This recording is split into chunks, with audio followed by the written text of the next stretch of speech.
Баршаңызға сәлем достар, сіздерге 3 ингредиенттен тұратын чак-чактың рецептісін ұсынамын. Видеоның соңына дейін толық көру үшін каналға тіркеліп, лайк басып қоюды ұмытпаңыз. Алдымен ыдысымызға жұмыртқаны саламыз. Шым-шым тұз және ас содасын бірге салып, миксермен жақсылап шайқаймыз.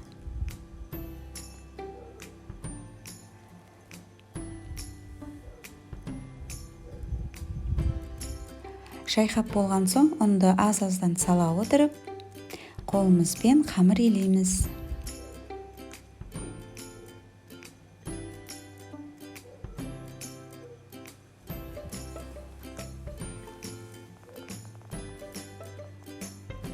Дайын болған қамырымызды 10 минутқа демалдырып қоямыз. Қамырды алып, оқтаудың көмегімен жайып шығамыз. Ұнды көбірек сепкендеріңіз дұрыс болады, кескен уақытта жабысып қалмас үшін.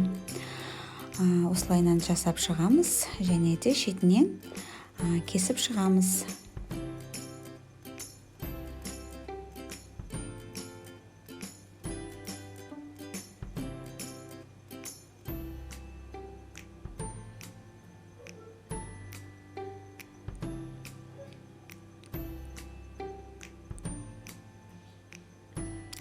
Қызып тұрған майда қуырып аламыз.